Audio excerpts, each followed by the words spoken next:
Hi guys, in this video today I'm going to talk about the 5 things that I regret buying. And to be honest with you, this was a fairly painful video to put together because I really hate spending money, which doesn't really work for me. I hate being impulsive with my money, and because I work so hard for my money, and don't we all, it's really painful to think about the times where you've basically wasted all that work and all that money. But you know, there are lessons to be had from every bad purchase, so that's how I'm going to try and look at it today.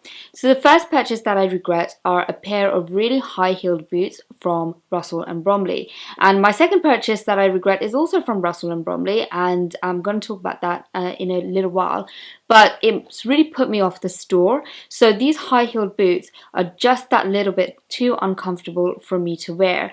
They're about 3 or 4 inches high, which is just the heel height that I can't wear anymore. I'm so used to wearing trainers on a day-to-day, so used to wearing flats and being comfortable, that these shoes are really hard for me to walk in, and I'm always scared that I'm going to fall over. But I love the way they look so much that I can't kind of bring myself to sell them or get rid of them. So I still have them, but they're a bit of a noose around my neck. I don't know when I'm going to wear them. It's almost like I have to find that perfect occasion where I can actually wear these shoes, where I don't have to walk around a lot, where I can wear the shoes inside in someone's house, because a lot of people don't really like you wearing shoes in their house, so they have to be comfortable with you walking around in your like big high heels. Now the next thing that I regret purchasing is a pair of loafers from Russell and Bromley, and the reason why I purchased shoes from Russell and Bromley is because I had a really good experience with a pair of flats that they had, and I kept repurchasing those flats and they were super comfortable.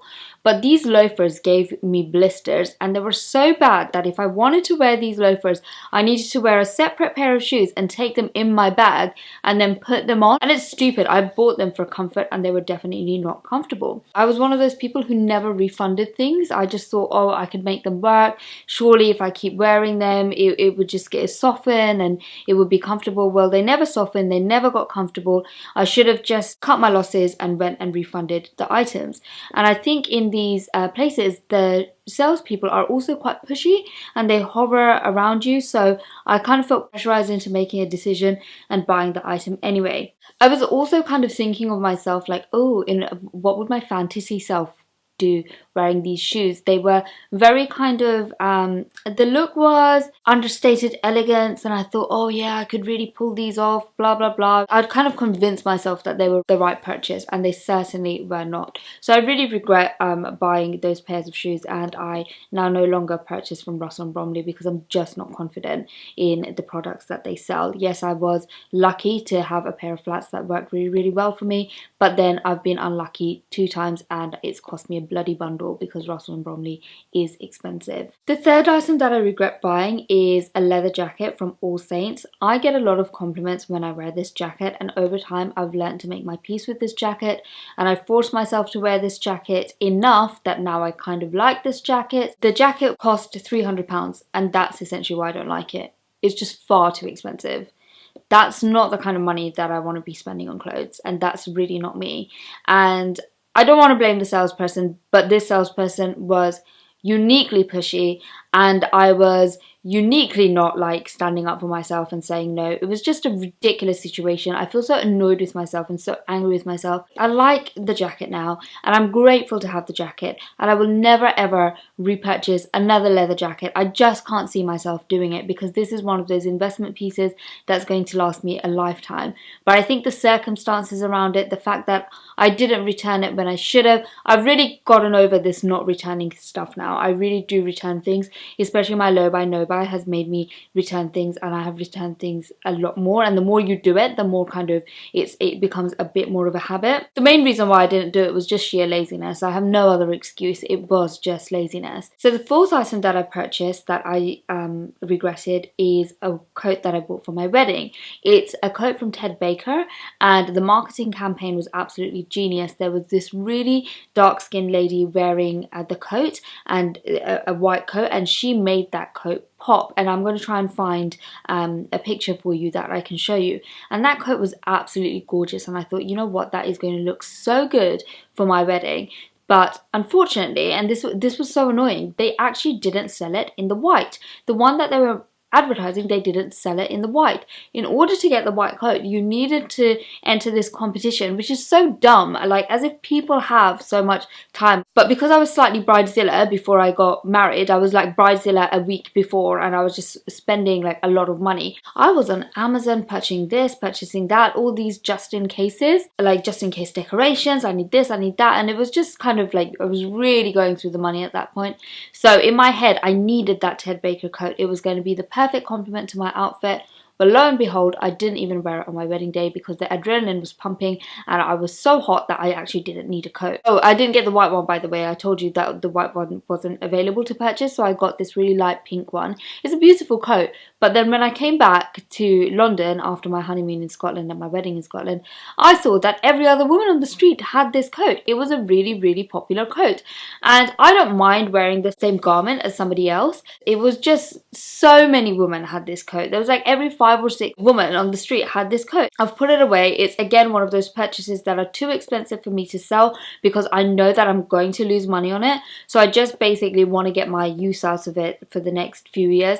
But that means I can't buy a winter coat for the next 2 or 3 years. So I'm kind of stuck wearing a coat that I don't really like. That's just kind of how I'm dealing with it. I'm not going to buy another coat. And if I'm not going to get like a substantial portion of my money back, then there's no point in selling it in my mind. So there's a theme in all of these things that I've purchased. They're all fairly designer goods. They're obviously not like, you know, high designer, but they're more expensive than your average high street garment. And I just realized that I'm not comfortable spending that kind of money at these kind of stores.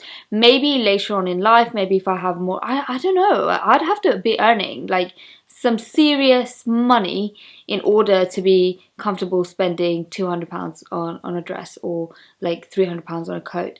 So I really have to think about this because I've been watching a lot of videos where no buy low buy girls are saving their money and spending their money on really nice pieces. But if I did that, I would need to do a lot of research and to be 100% confident that I was going to be happy with the garment that I had chosen to buy. Now the 5th thing that I regret buying, and it was essentially me getting scammed. My sister and I went on holiday to Thailand, and we hadn't done enough research on how to kind of enjoy our time. Our cousin was living out there at the time, and we had foolishly put too many eggs in his basket and thought that he would show us everything and he would provide us with good suggestions. And my cousin is lovely, but he is a massive party animal, and that's all he thinks about. Every time we asked for suggestions of where to go, what to do, he kept saying, oh, you know, sleep all day and we'll just go partying at night. And that's really not our vibe, because my sister and I, we want to see the culture, we want to explore the city, we want to have food, all of that stuff. So we should have really done our research from beforehand, but because we didn't, we were caught on the back foot, and we spent a lot of money on a boat trip, and we got the boat to ourselves, but really we could have spent a fraction. They probably charged us 10 times what they charged other people. We could have got that same experience for a fraction of the price and actually gone with other tourists, but we just didn't realize that that was available to us. So that always leaves a slightly bitter taste in my mouth, not because, because we were scammed and that was annoying. In a lot of Asian countries, you know, you do get scammed, for example, in India and Bangladesh. And I mean, not that anybody really goes to Bangladesh for, it doesn't really have like a tourist industry as such. It's a beautiful country. But when I went for my wedding, I was very careful. And I also got scammed. I get scammed there all the time. It's really, really difficult to like insulate yourself from that. But I think if you do a bit more prep from beforehand, if you do your best to kind of pre-plan the travel itinerary, then there's less chance of that. So I loved my trip in Thailand. It's not put me off Thailand, it's not put me off the people in Thailand. It's just whenever you get scammed, it makes you really, really upset, and that was probably one of the worst experiences of me getting scammed, because I am quite careful, but I guess you can't just insulate yourself from life and from bad people everywhere.